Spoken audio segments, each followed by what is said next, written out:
gonna give nobody none of my jelly rolls. I wouldn't give you a piece of this cake to save your soul. My mom told me today, before she went away, to be a good boy, she'd bring me a toy. I'm my mama's pride and joy. Now there ain't no use for you to keep on hanging round. I love you, but I've... Olá pessoal, seja bem-vindo a mais um episódio do Castalho Podcast. Aqui estamos mais uma vez, sou eu, Og Maciel, direto da Carolina do Norte, nos Estados Unidos, e tendo junto comigo também o Bruno Rocha. Tudo bem, Bruno?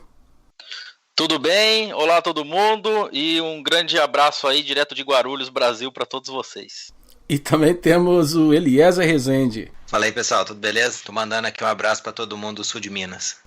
Valeu. Bem, então esse é o episódio que nós vamos então completar a saga da Python Brasil 12. Então vocês que escutaram o episódio, os dois últimos episódios, vocês escutaram um pouco das entrevistas que tanto o Bruno e o Eliezer fizeram durante essa conferência. Eu infelizmente não pude estar lá, mas eles desempenharam o papel muito bem feito e vocês viram, então acompanharam nos últimos episódios. E então, antes de começar a falar sobre a Python Brasil em si, eu gostaria de deixar somente um convite para vocês participarem e nos dizer o que vocês acham então sobre adicionar mais episódios em inglês. E também vou convidar vocês para visitarem a nova página que tem sobre os integrantes do podcast, que foi colocado ainda, acho que foi na semana passada. Então temos um pouco mais de informação lá. Se vocês quiserem saber um pouco mais sobre o Bruno, sobre o Eliezer e como acompanhar eles pelas contas sociais aí, então a informação está toda lá para vocês. Então vamos lá, vamos entrar logo no main event aqui do nosso episódio, que foi a Python Brasil, que aconteceu lá em Florianópolis, Santa Catarina. E eu gostaria então de passar o microfone para vocês dois para nos contar como que foi lá o evento. Beleza, bom, o evento esse ano foi muito legal, foi lá em Florianópolis, a Python Brasil 12. Foi muito bem organizado num local lá que se chama Centro-Sul, né? Fica no centro de Florianópolis, perto do mercado municipal. É uma região assim bem tranquila, de fácil acesso. E foi um evento bacana eu acredito que um pouco mais de 500 pessoas, né, Eliezer? Eu acredito que foi isso. Entre essas pessoas, 45, acho que eram 45 palestrantes, 500 pessoas o público, e a gente teve palestra de tudo quanto é tipo, lá de tudo quanto é nível, tanto palestra técnica, palestra falando sobre comunidade, teve roda de conversas e muita interação. O evento realmente está ficando mais legal a cada ano. Dentre essas 500 pessoas aí que você disse que deve ter participado lá, você tem uma ideia da demografia do pessoal que estava lá? Que tipo de pessoa que estava lá? Era tudo pessoal que mexia com TI ou você viu uma variedade? Olha, que eu tenha percebido assim, eu vi que tinha um pessoal da Colômbia lá, que inclusive estão fazendo a PyCon na Colômbia, e então era um pessoal de TI, né, mais um pessoal acadêmico. Muita gente iniciante, né? Tinha muita gente que estava lá. Isso foi bastante impressionante quando perguntaram quem estava lá pela primeira vez. Muita gente levantou a mão, então assim, muita gente de Florianópolis mesmo também estava no evento. Eu acredito que assim, uma grande parte da galera já é a galera que está na comunidade, que já trabalha com Python e que está querendo ali renovar o conhecimento, conhecer as pessoas novas, o pessoal que vem de fora, né? Algumas pessoas de outros países. Mas impressionou esse ano que tinha muita gente nova, assim, muita gente que eu nunca vi nos eventos. Eu estou indo na Python Brasil há bastante tempo, e muita gente iniciante, né, procurando conteúdo para iniciante, livros e tudo mais. Então a gente vê com isso um espelho aí do crescimento, né, de Python, né, o interesse de Python pelo pessoal está sendo realmente muito grande, incentivado inclusive nas escolas, nas universidades. Isso foi muito legal. Vocês notaram alguma participação, tipo assim, de alguma agência governamental, alguma entidade assim completamente diferente do mundo TI? Olha, eu não, nesse ano eu não reparei assim especificamente não. Nos outros anos eu me lembro, na Python Brasil que nós estivemos lá em Porto de Galinhas, tinha o pessoal de oceanografia, foi muito interessante. O pessoal se juntou ao evento lá, eram todos pesquisadores e tal. Agora, nessa Python Brasil eu não tive contato com o pessoal fora de TI não, mas eu acredito que, eu vou até pesquisar, se tiver a gente coloca aí no show notes, né? Você sabe, Eliezer, se tinha alguém lá? Não, eu não sei assim, a respeito de uma organização, vamos dizer assim, de forma formal estar presente lá, mas tinha algumas pessoas, né, que trabalham para o governo do Brasil, que trabalham com Python. Foi assim o máximo que eu tive de contato com relação a ter alguma organização assim governamental ou então alguma outra organização formalizada. Tá, e para vocês que já participaram de outros eventos da Python Brasil, vocês conseguem comparar isso em termos da qualidade dos palestrantes, a qualidade das palestras que foram feitas, a qualidade do local, da organização do evento? Dá para você comparar um pouco essas coisas aí? Eu acho que fica assim um pouco complicado comparar, porque principalmente essa foi minha segunda Python Brasil, mas a questão é que como é cada vez numa cidade diferente, acaba que o local e a cidade em si assim acaba mudando, né, que é natural. Mas assim, em termos do evento e as salas, assim, eu acho que é praticamente a mesma coisa. As cadeiras normalmente seguem um padrão, o tamanho assim das salas e tal para palestrar. Eu acho que, eu não sei se nessa Python Brasil teve uma trilha a mais do que a de Porto de Galinhas há 2 anos atrás. Acho que tinha a sala principal e depois mais 3 ou 2 salas. Eu não sei se era a mesma coisa ou uma a menos lá em Porto de Galinhas. Mas em termos assim das palestras que eu tive presente, são bem interessantes. O nível assim, eu acho que é sempre um nível muito bom. Tem bastante gente que às vezes palestra pela primeira vez assim e o pessoal acaba mandando muito bem.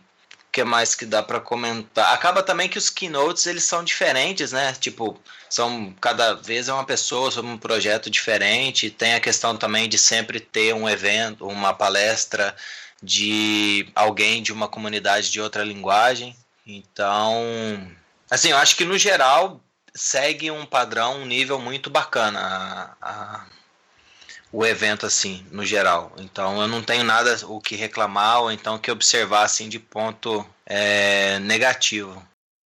Tá, e quando você diz, assim, de palestras em outras linguagens, né, que você falou, você quer dizer em outros idiomas ou... Não, na verdade, eu acho que esse ano, se eu não me engano...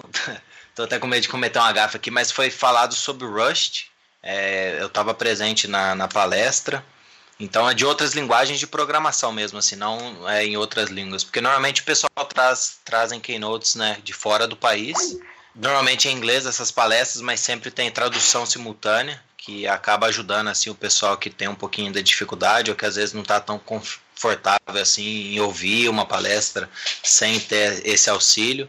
Então eu acho que é bacana as duas frentes, tanto de trazer acessibilidade para as pessoas que ainda não dominam muito inglês, quanto de trazer alguma informação sobre outras linguagens e outras comunidades, porque acaba que diversifica, porque afinal de contas Python é uma ferramenta e como toda ferramenta ela tem os seus pontos fracos e fortes, embora eu acho que todo mundo que trabalha com Python assim, gosta muito e tenta usar a maior parte do tempo, mas existe alguns casos que não funciona, que não adequa, né?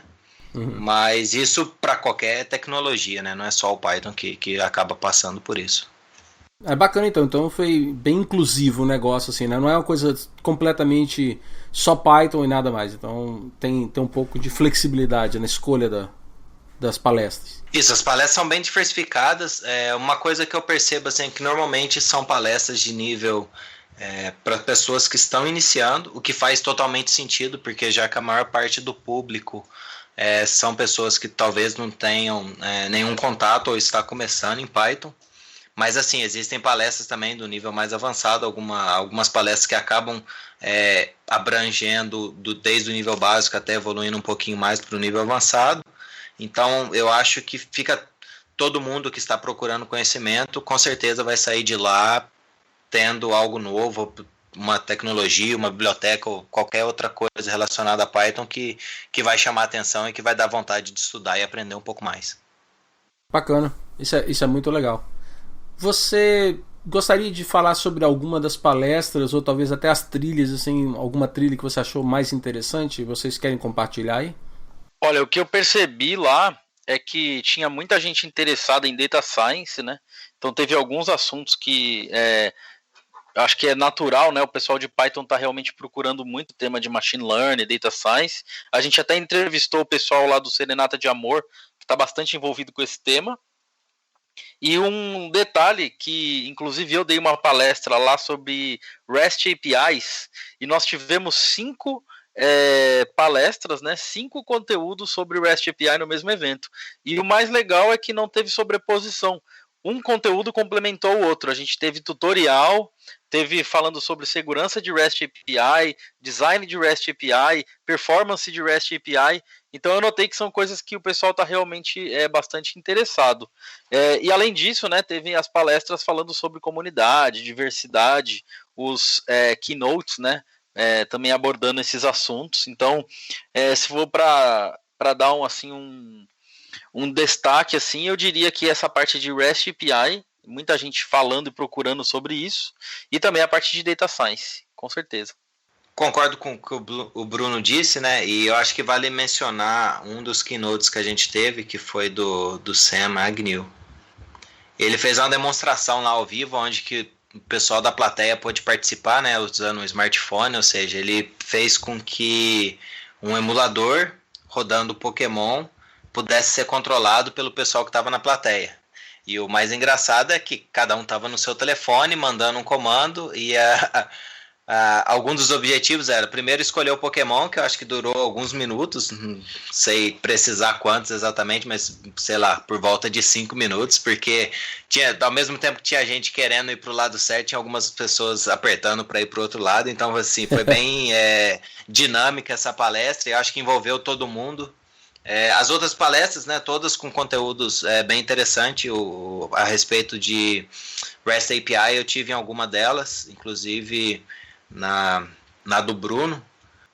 Eu acho que assim, é um assunto que está muito na moda, né? O pessoal fala de microservices, essas coisas assim, que eu não... Talvez o Bruno vai saber dizer melhor, com certeza ele vai saber dizer melhor a respeito dessas coisas, mas são coisas que acabam envolvendo a REST API no meio do caminho, então, como é algo assim que está em alta, isso acaba refletindo, e também em termos de oportunidade de emprego, eu acho que o pessoal tem...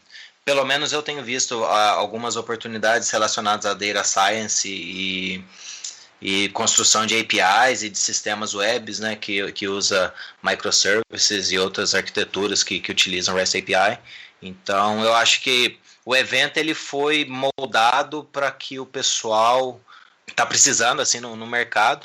É o que eu posso contribuir aí com relação às palestras. Teve uma palestra lá que chamou muito a minha atenção, que eu acho que vale a pena dar destaque, depois a gente até coloca o link aqui para a grade, né, para programação, mas teve uma palestra do Flávio Júnior lá, que ele falou sobre como construir boas bibliotecas, e esses slides são muito legais, porque ele vai levando você assim para você entender o design de funções, por exemplo, até como você nomeia os seus argumentos em uma função, como isso, no final das contas, acaba fazendo com que o seu projeto, né, sua biblioteca, tenha ou não sucesso, seja ou não uma biblioteca fácil de usar. Então isso foi uma dica bem legal para quem já sabe Python, né, porque muita gente também que estava lá já é programador experiente e procurava mais dicas assim de arquitetura mesmo. Então isso foi bem interessante. E essa palestra aí que o Eliezer mencionou, do Sam, que ele fez o Pokémon lá ao vivo, eu inclusive voltei para casa com uma conta de celular um pouquinho mais alta, porque eu fiz a ligação e eu fiquei apertando lá os números lá enquanto estava lá consumindo meu plano de telefone, mas foi divertido. Legal. Olha, vocês mencionaram aí um monte de coisa interessante, mas vocês não mencionaram a palestra que vocês fizeram juntos, né? Então vocês dois fizeram a palestra lá sobre um assunto muito interessante. Fala aí pra gente como que foi essa palestra, como foi a recepção dela. Bom, a palestra nossa foi, vou dizer assim, um pouco inusitada, não no sentido do assunto, né, que a gente falou sobre trabalho remoto, mas foi porque foi eu e o Bruno apresentando. Bom, foi a primeira palestra que a gente fez assim, juntos e tal, mas eu acho que fluiu bacana. A minha maior preocupação antes, aliás, a nossa maior preocupação era de encaixar um com o outro assim, para poder fazer um bate-papo, porque a nossa ideia era mais trocar ideia, e uma das coisas que eu achei bastante interessante foi que algumas pessoas, né, que estavam lá assistindo a palestras puderam compartilhar algumas dicas, e isso foi assim, bem interessante, porque eu senti que teve uma recepção boa, tinha bastante gente lá assistindo, eu acho que todo mundo assim, tem o gostinho de trabalhar remoto, tem a vontade, né, de trabalhar remoto. A gente tentou passar um pouquinho do que é bom e do que é ruim, porque, como tudo, né, tem o lado bom e o lado ruim, mas eu achei a experiência foi muito bacana no sentido de ter sido a primeira palestra na qual eu fiz com mais alguém, exceto apresentar trabalho de escola, né, que isso aí às vezes você tem 4 pessoas no grupo assim, mas também foi a primeira vez que eu apresentei na Python Brasil, então estava um pouquinho mais ansioso também por conta disso. Mas eu acho que no fim das contas foi muito bacana, o pessoal veio perguntando as coisas no final, então eu acho que para mim se tiveram perguntas e o pessoal compartilhou algumas informações, né? Porque nem sempre quem está lá na frente apresentando é dono da verdade nem nada, muito pelo contrário, ele está mostrando o ponto de vista dele, e se você tem um diferente ou algo que possa complementar o que ele está falando lá, para isso que existe o tempo lá para fazer perguntas e comentários, então eu acho que todo mundo sai mais engrandecido quando existe essa troca de conhecimento, e a minha satisfação maior foi que realmente aconteceu isso na palestra que a gente apresentou lá, e saí muito satisfeito e muito contente. Estava muito apreensivo no começo e no final estava bem tranquilo e bem feliz. Eu também fiquei bem surpreso porque a gente não combinou quem falaria qual slide, qual parte. E no fim das contas deu muito certo. A gente só olhando assim um para o outro já encaixava um assunto como se fosse uma conversa mesmo e fluiu bem. E o legal é que assim, eu também tinha preocupação se o pessoal ia aceitar o tema, né? Porque não era o tema técnico, a gente não mostrou código nem nada, foi mais um convite para que as pessoas pensassem naquele assunto. E tinha bastante gente na sala, eu achei que ia ter menos. E a gente também foi surpreendido porque a gente ficou com o auditório principal, né? A sala maior lá, onde teve os keynotes, tudo, foi a sala onde colocaram a gente para falar. Então, a gente achou que seria assim uma palestra um pouquinho menor, mais discreta. Acabou que foi numa sala grande, com bastante gente, e o pessoal depois veio fazer bastante pergunta e até elogiar e falar que a gente tirou um pouco do medo, principalmente das pessoas que têm medo de falar inglês, né? Que é o que a gente comentou aqui num dos episódios anteriores, que o pessoal tem bastante medo de participar das entrevistas porque fica inseguro ao falar inglês, e isso daí o pessoal teve um bom feedback lá. Eu gostei bastante disso daí. Acho que isso daí é o pagamento, sabe? A gente não cobra nada para dar palestra, mas o pagamento para quem dá palestra, assim como para quem publica conteúdo na internet, é ver o feedback depois, né? O comentário, o pessoal interagindo, perguntando, isso é muito bacana. Comentem mais. Eu perguntei isso para vocês porque eu tenho uma curiosidade, você acabou de matar ela, era de saber quanto aceitado foi esse tópico, né? Porque geralmente você mencionou aí, né? Vocês mencionaram, você vai para uma conferência e muitas vezes as pessoas têm expectativas que você vai ver uma coisa que é bem técnica, vai ter código, vamos falar sobre Python, e o tópico foi completamente fora do escopo, né? Então eu estava mais curioso justamente para saber como que foi aceitado e se vocês tiveram um bom feedback. Foi legal então escutar isso aí. Na Python Brasil, na comunidade Python em geral, acho que é meio comum assim, até o pessoal está mais acostumado que algumas palestras vão sempre para o lado um pouco mais filosófico, né? A gente tem alguns exemplos aí, por exemplo, o Henrique Bastos, até o próprio Luciano Ramalho, eles costumam fazer algumas palestras, né? Esse ano o Luciano Ramalho, ele organizou lá uma conversa sobre diversidade, né? Então todo mundo está acostumado a ver o Ramalho falar sobre Python 3, Python assíncrono, design patterns com Python. E esse ano ele foi lá e organizou uma conversa mais sobre diversidade, como incluir as pessoas, as mulheres, os iniciantes dentro da comunidade. Então a gente, assim, quem já é da comunidade já espera que você vai chegar num evento e vai ter um pouco assim dessa conversa mais voltada para a comunidade, mais um papo filosófico, o que ajuda bastante a gente até a conhecer, né, mais as pessoas do grupo. Eu acho que ajuda assim também. em termos de surpreender, né, quem está indo pela primeira vez, às vezes está acostumado com outros tipos de evento. Eu não vou saber comparar aqui precisamente, né, porque o único evento de tecnologia que eu participei foi a Python Brasil até hoje. Mas eu acho que é interessante ter essas coisas, porque, por exemplo, a roda de conversa lá que o Luciano Ramalho organizou, isso aí acaba ajudando a crescer ainda mais a comunidade, porque a partir do momento que você torna a comunidade mais inclusiva, as portas se abrem ainda mais. Eu nunca senti de forma alguma que a comunidade Python em geral tivesse algo assim que barrasse as pessoas de participar. Sempre achei o pessoal assim, muito aberto. Gosto muito de algumas iniciativas, né, como as PyLadies, que isso aí organizou bastante menina, e a gente não comentou, mas teve um público bem assim volumoso de participação para feminino, no caso. Eu não lembro exatamente se foram 43% ou algo em torno disso. 41%. Bateu o recorde esse ano, foi 41% de mulheres. Mas isso foi de palestrante? De palestrante. Isso. Então, é algo assim que eu acho muito interessante, porque para mim tecnologia não tem as diferenças que normalmente na sociedade a gente encontra. Tecnologia é tecnologia, então não importa quem está ali falando ou desenvolvendo.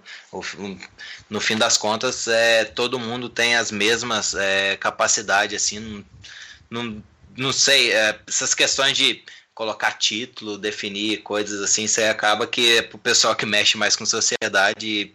A comunidade Python, assim, eu vejo, ele é bem aberta, bem amigável, assim, e isso é uma das coisas que me faz ainda mais feliz. Hoje eu trabalho com Python praticamente 90% ou mais do meu tempo, e tendo uma comunidade desse jeito, onde todo mundo está aberto a compartilhar, nossa, isso aí assim, não tem o como expressar a felicidade e a satisfação de ter essa oportunidade, e talvez ficar um pouco triste para quem não tem ou quem não vivencia isso, porque realmente é muito bacana. Olha, eu vou aproveitar que você estava falando de comunidade aí, e eu vou então aproveitar o gancho para poder falar sobre uma das outras coisas que acontecem nessas conferências de tecnologia, né? Então tem toda a parte técnica, toda a parte de reuniões, de palestras e tudo mais, mas também tem o lado de você conhecer outras pessoas, né? Fazer os relationships, né? De fazer socializar com as pessoas. Então eu sei que existem muitos eventos que acontecem também depois da conferência, acontecem à noite, né? Depois que a última palestra aconteceu, depois que o evento aconteceu durante o dia. Fala aí um pouquinho sobre algumas coisas que vocês fizeram lá, tipo pós-evento que aconteceu nessa Python Brasil, que você acha que seria interessante para as pessoas escutarem. Olha, para mim, a Python Brasil, esse ano especialmente, ela começou no bar e terminou no bar. Porque eu cheguei lá em Florianópolis na quarta-feira, né? Não, na quinta-feira, foi uns dias antes. E aí eu já entrei em contato com o pessoal que estava chegando, o Thiago Avelino, o Ellison, o pessoal que está no nosso grupo lá de Telegram e de WhatsApp, e já estava todo mundo no bar, né? Então o primeiro contato com todo mundo, inclusive os keynotes, foi dentro de um bar lá, um bar bem tranquilo, tomando cerveja, conversando. Então esse foi o começo da Python Brasil esse ano para mim, começou ali. E já foi um conteúdo bem legal, você já se atualiza, né? Você já conversa com a pessoa, fala, e aí, como é que tá, o que você tá fazendo? E aí você já entra, a pessoa já te fala tudo o que tá acontecendo, e você conhece pessoas novas. Lá dentro do bar eu pude conhecer a Naomi, conheci o Sam, que foram dois dos keynotes que vieram de outro país, né, para participar da Python Brasil. E essa parte realmente eu costumo dizer que às vezes vale até mais a pena do que os conteúdos técnicos, porque a gente acaba às vezes perdendo o conteúdo técnico, porque tem muita coisa acontecendo ao mesmo tempo. Mas ali na hora da conversa você acaba fazendo amizade, conhecendo pessoas, trazendo pessoas para trabalhar com você em alguns projetos aí open source. Então, realmente, essa coisa aí do PyBar, né, que a gente chama, é muito presente em todo o evento. E eu acho que todo dia do evento o pessoal se organizou em algum lugar para fazer uma hora extra aí. Eu fiquei um pouco triste porque no primeiro dia teve. Eu não pude ir no primeiro dia no evento, né? Eu não participei das palestras. E aí eu perdi uma coisa que eu queria muito ver, que foi o chopp de código aberto, né? Que foi uma coisa organizada pela comunidade. E aí eu acho que o Eliezer estava lá, ele pode contar um pouco aí como é que foi. Esse chopp de código aberto foi um projeto que o Ramiro Luz criou no Catarse, né?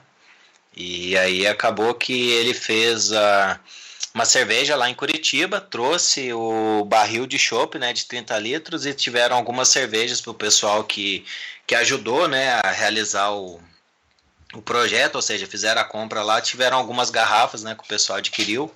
Eu adquiri 2, cerveja muito boa. O chopp também, embora tenham sido 30 litros, foi meio rápido ali na hora que juntou o pessoal, porque, se eu não me engano, eu não lembro exatamente qual dia que foi, mas logo que encerrou o evento, inclusive eu estava ficando no mesmo apartamento, né, que o Ramiro e o Ellison também. E aí a gente foi lá, pegou o barril, preparou as coisas, né, comprou o copo plástico e tal, chegamos lá. O pessoal já estava meio ansioso, né, para cerveja assim e tal, mas foi muito bacana. O pessoal, todo mundo que eu conversei, todo mundo gostou da cerveja. Foi assim, algo que eu acho que foi a primeira vez que aconteceu, não foi, Bruno? Foi a primeira vez que fizeram assim uma abraçagem de cerveja, assim, especialmente para o evento, e juntando a grana no Catarse, né, fazendo um crowdfunding aí. Foi a primeira vez, né, e parece que vai se repetir, né, já estão pensando aí em repetir para os próximos anos, pelo que eu ouvi. E o negócio foi legal, que a receita da cerveja ela foi divulgada depois, então se alguém quiser repetir em casa, né, tiver vontade de fazer a própria cerveja, a receita foi divulgada.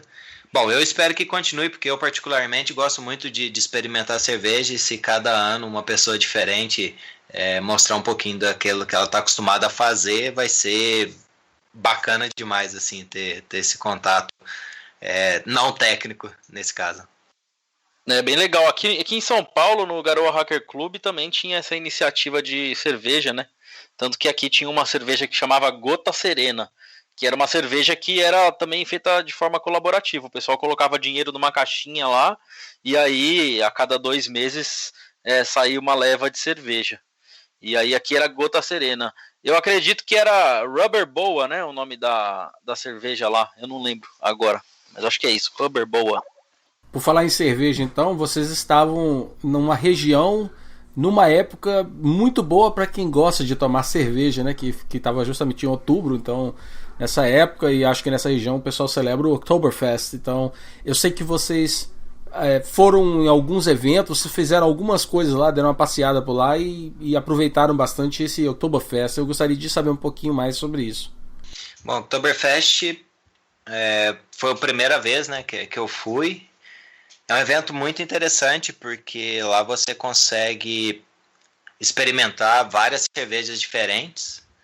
São algumas cervejarias que estão presentes lá. O clima, assim, temática, né, alemã. Então, além das cervejas, você encontra comidas típicas alemãs. Não sei se são todas 100% típicas, se tem alguma coisa que é brasileirado lá, mas se você gosta de tomar uma cerveja e comer um tiragosto, assim, lá é um lugar muito bacana. Tem também o que acontece, as danças, né? Então são alguns salões onde são bandas diferentes tocando ao mesmo tempo. Então você tem uma variedade de lugar para você experimentar cerveja. Tem também as lojinhas lá onde que compra roupa típica, chapéu, caneca. Bom, o legal foi que a própria organização da Python Brasil organizou uma excursão para lá. Então o pessoal que estava lá na Python Brasil já tinha acabado o evento. Foi lá para o Oktoberfest, ou seja, a gente encontrou mais uma vez, conversamos. Inclusive eu e o Bruno, a gente bateu um papo muito interessante lá com o Russell, né, mais conhecido lá do projeto Django. Então, assim, acaba que essas experiências acontecem o tempo todo, e não só no pós-evento, né, que a pessoa organiza para ir para algum lugar, mas também lá no Oktoberfest foi assim, bem interessante, o pessoal tomando cerveja junto. Depois, ao final, assim, a gente sentou numa mesa grande, tinha bastante gente. Então, é uma experiência muito bacana, principalmente por tal pessoal que a gente estava lá na Python Brasil, tá com a gente lá.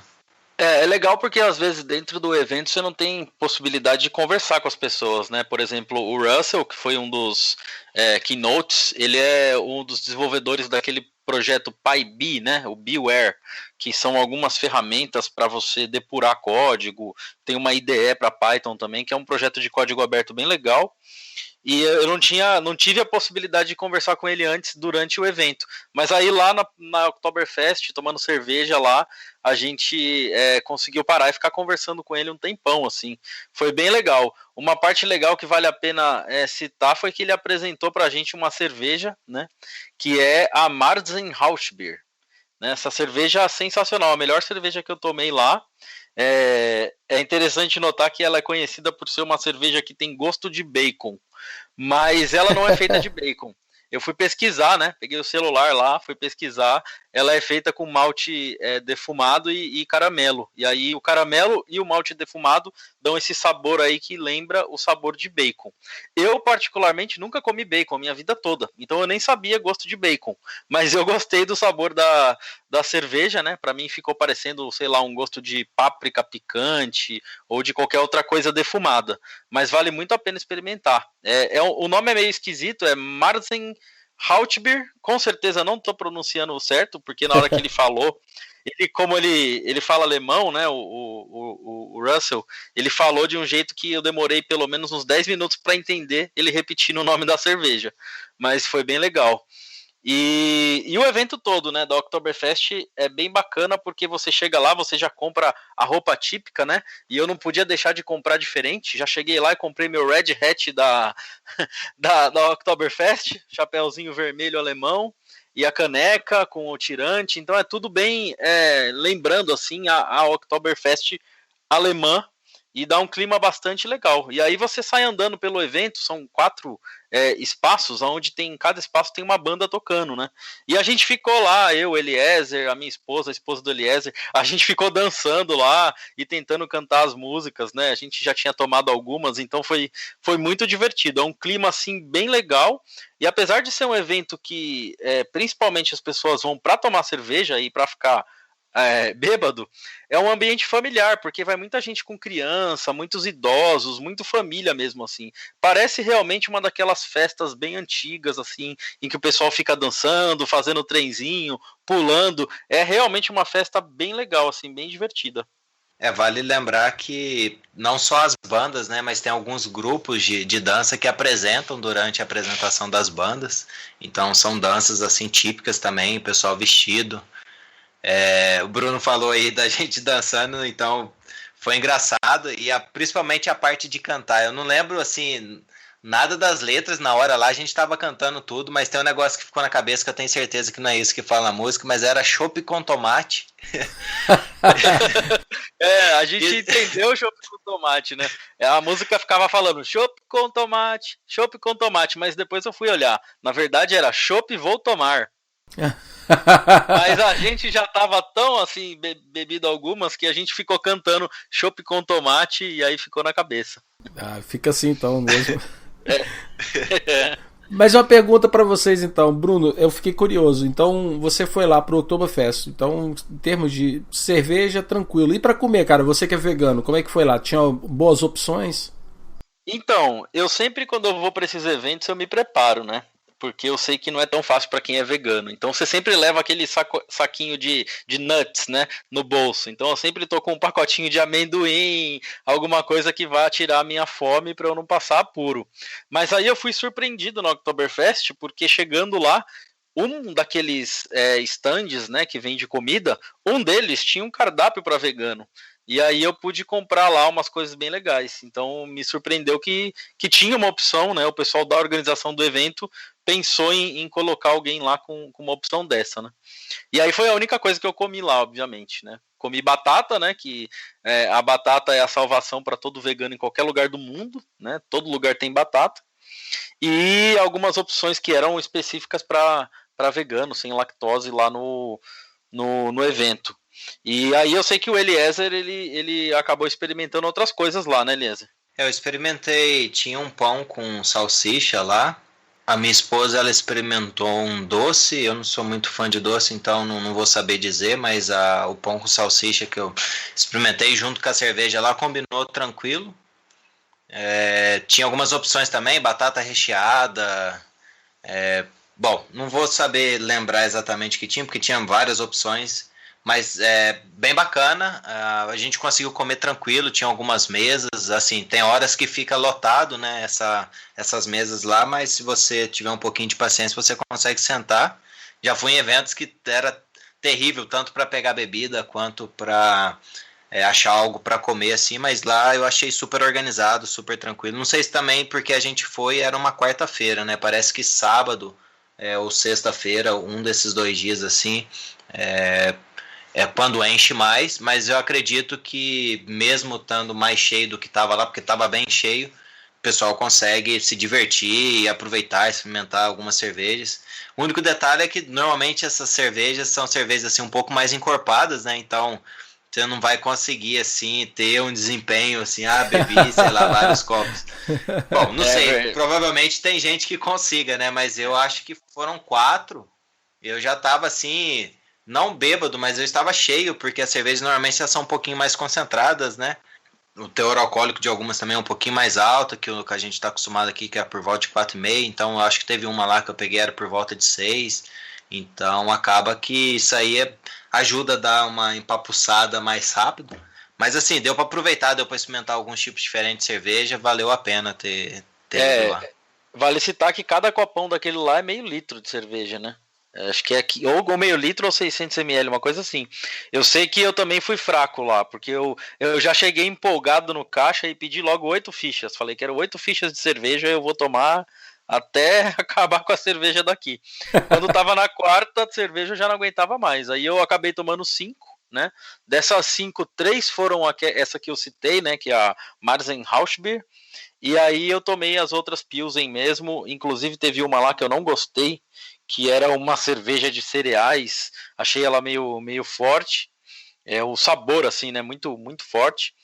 E foi isso. Depois da quinta cerveja, eu só queria água. E aí eu acabei até dando as fichas que me sobraram para um amigo meu que eu acabei encontrando lá. Então, a gente pensa que a gente bebe muito, mas eu acho que é porque as cervejas que a gente está acostumado a tomar é mais fraquinha mesmo. Pô, legal. Cara, eu, depois de escutar tudo isso aí, eu fiquei, assim, realmente... sinto muito que eu não pude participar. Parece que foi uma conferência maravilhosa e a experiência não só da própria conferência, mas a experiência de passear por Florianópolis e ainda mais nessa época de Oktoberfest deve ter sido uma coisa bem marcante, né? Então, dessa vez não deu para ir, mas vou aproveitar então e falar para todo mundo. Existem outros eventos de Python que estão acontecendo, que ainda vão acontecer. Eu vou especificamente mencionar, tem uma PyCon que vai acontecer na Índia, na cidade de Pune, onde que a gente tem alguns amigos que trabalham com a gente na Red Hat. Aliás, a Red Hat tem até um escritório lá, né, nessa cidade de Pune. Então esse evento vai acontecer em fevereiro, tá, de 2017. Eu já mandei uma palestra para lá, então Bruno, Eliezer, não sei se vocês estão planejando, mas tem que mandar logo, tá? Então o pessoal que tiver interesse em aprender um pouco mais sobre esse evento, vai ser em Pune, na cidade lá na Índia, em fevereiro de 2017. E a próxima Python Brasil vai ser a Python Brasil número 13, vai acontecer em BH, uma cidade onde eu já morei 2 anos quando era garoto, quando eu ainda morava no Brasil.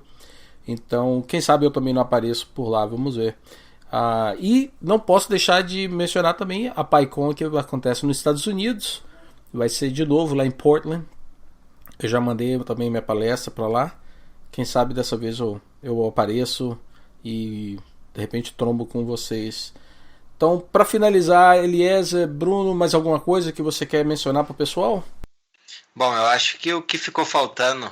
Bom, tem muito mais coisas, né, que a gente poderia comentar aqui, mas eu acho que eu falar para o pessoal vão na Python Brasil, porque vale muito a pena. Quem não foi, perdeu. Eu acho que depois desse episódio, acho que teve muita gente que se pensou em ir e não foi, vai ficar um pouco mais arrependido. Mas é muito bacana, assim, no geral. Não tem o que reclamar.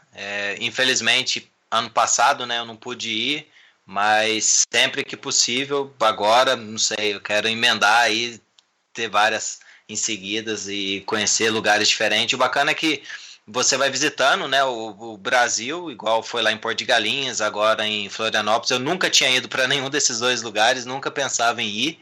E acabou que pela Python Brasil, por querer estar lá, estar presente e tal, reencontrar o pessoal, porque você faz muita amizade, então essas coisas assim, você ganha, né, de todos os lados, então vale muito a pena e quem não foi realmente perdeu, porque estava muito bom. Mas a oportunidade está aí para o ano que vem. Inclusive, vale citar que em BH, a gente teve agora a October Python. Em BH vai ser a Python da cachaça, né? Porque Minas Gerais tem cachaça boa. Mas tem uma outra coisa que eu li recentemente, que a melhor cerveja do Brasil ganhou num concurso aí, uma cerveja de Minas. E aí os críticos falaram que Minas Gerais é como se fosse a Bélgica brasileira, né? Que lá tem as melhores cervejas artesanais. Então, provavelmente a Python Brasil de BH, apesar de não ter praia como tem em Florianópolis, vai ter os bares, né, de BH. Então a gente vai de novo ter uma experiência de bebida e gastronomia bem interessante em Minas, né? Acho que o Eliezer pode falar mais disso porque ele é mineiro, mas eu estou bastante empolgado para voltar em BH, né? Já tive lá no evento iPython, né, que foi uma prévia da Python Brasil, e acho que vai ser uma Python Brasil que vale muito a pena. Então, quem não foi nessa desse ano, não perca a de BH. Bem, então, pessoal, mais uma vez eu agradeço a todo mundo que tem nos mandado mensagens e comentários e feedback, e até mesmo nos ajudado a manter o nosso site atualizado. E também deixa aí um comentário pra gente lá no Facebook ou aqui mesmo no blog post, no show notes.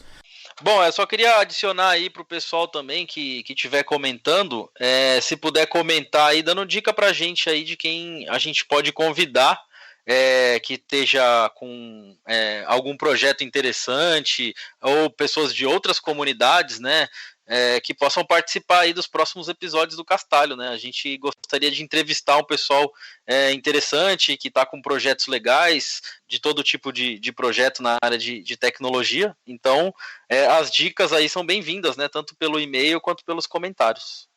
Bom, antes de encerrar o episódio aqui, eu também queria fazer um comentário, né? Agradecer algumas pessoas que conversaram comigo lá a respeito do próprio Castalho. Então, eu fiquei muito contente, principalmente eu gostaria de citar alguns nomes aqui. Teve mais gente, e eu já vou me pedir desculpa, eu espero que vocês não se importem, mas se caso você chegou e conversou sobre o Castalho, deixe um comentário aqui falando, né, igual o Bruno comentou, mas eu cheguei lá falando com a Aline, com a Érica, com o Márcio Mendonça e com a Paty.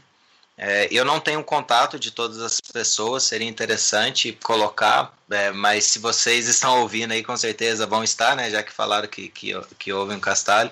Deixa um comentário aí falando, que aí a gente adiciona depois o contato de vocês para que o pessoal possa entrar em contato.